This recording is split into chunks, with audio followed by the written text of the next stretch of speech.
Now 11th, हम बच्चों को ये बोलना चाहते हैं कि अपनी बुक्स को आप टेबल पे रखिए। ठीक है, अपनी बुक्स को आप टेबल पे रखिए। उसकी सिंपल इंग्लिश क्या होगी? keep your books on the table.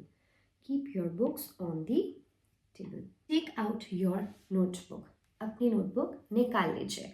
तो हम लोगों को जब प्रॉपर इंग्लिश सेंटेंस नहीं पता होता तो हम कुछ भी बोल देते हैं। तो हमें प्रॉपर इंग्लिश के लिए याद करना होगा ये सेंटेंस, जो कि हमें 4-5 बार हम प्रैक्टिस करेंगे ना, it will automatically be in your blood. Take out your notebook. अपनी नोटबुक यानी कि जिसमें हम लिखवाते हैं ना, उसको नोटबुक बोलते हैं। जिसमें से हम लिखवाते हैं, जो कि बुक होती है, उसको बुक बोलेंगे। नोटबुक मतलब जिसके अंदर वो नोट कर रहे होते हैं। रजिस्टर मतलब जो बड़ा वाला रजिस्टर होता है, that is called register. Of course you know it, I am just reminding you.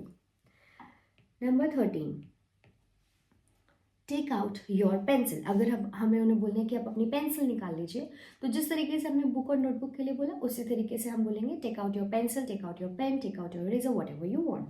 So 13th में हम टेक आउट योर पेंसिल। इसी तरीके से, यानी कि हमको पेंसिल बाहर निकलवानी है तो हम बोलेंगे टेक आउट योर पेंसिल। जब हमको निकलवाना है बाहर eraser, so take out your eraser. Spelling भी अच्छे से लर्न कर लेना, मैं लिख रही हूँ क्योंकि हम टीचर्स हैं, हमको पता होना चाहिए कि इरेजर की स्पेलिंग क्या होती है, पेंसिल की स्पेलिंग क्या होती है। ठीक है, अगर हम बच्चों को चाहते हैं कि वो हमें ध्यान से सुने, जैसे मैं अभी इस वक्त आपको चाहती हूँ कि आप मुझे ध्यान से सुनो, तो मैं क्या बोलूँगी? Listen carefully. क्या बोलना है? Listen carefully. डबल एल आता है, फुली में एक एल नहीं आता है। काफ़ी टीचर्स गलती कर देते हैं, इसको भी ध्यान रखिएगा, स्पेलिंग को भी। Listen carefully.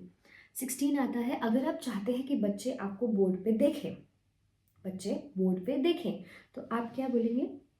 ये सेंटेंसेस बहुत बहुत प्यारे हैं, आप एवरीडे यूज़ करना स्टार्ट कर देंगे आज से। You will say look at the board. What will you say? Look at the board. Board पर देखिए।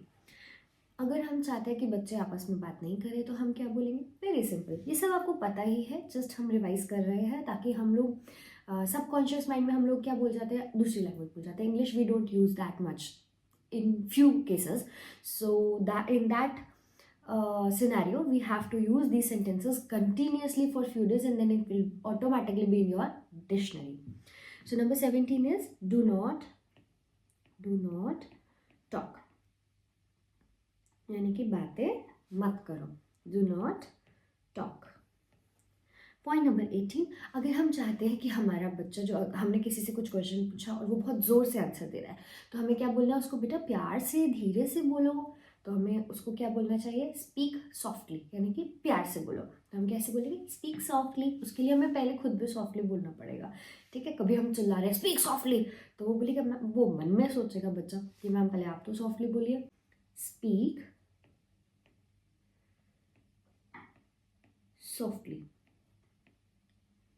Alright, now point number 19 is, हम चाहते हैं कि कोई बच्चा अपना हाथ खड़ा करे जिसको आंसर देना है। तो हम लोग क्या बोलते हैं? बेटा हाथ खड़ा करो, सीधा बोलो मत, आंसर मत दो, जस्ट हाथ खड़ा करो। तो उसके लिए हम क्या बोलेंगे? Raise your hand. Very easy, raise your. इसके आगे अगर मैं चाहूँ तो बहुत सारा लाइन ऐड कर सकती हूँ, पर अभी हमें छोटे छोटे सेंटेंस याद करने हैं, बाद में बड़े बड़े भी करेंगे।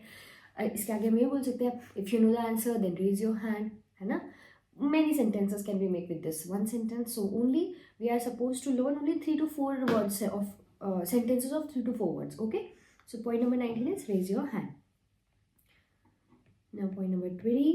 Point number 20 is, अब हम चाहते हैं कि बच्चों ने, जिसने हाथ खड़ा किया हुआ है, वो अपना हाथ नीचे कर ले, क्योंकि एक से तो मैंने आंसर पूछ लिया। तो अब हम क्या बोलेंगे कि आप सब बच्चे अपना हाथ नीचे कर लो। तो उसका इंग्लिश क्या होगा? Put your hand down. अपना हाथ नीचे कर लो। या So it will be put your hand down.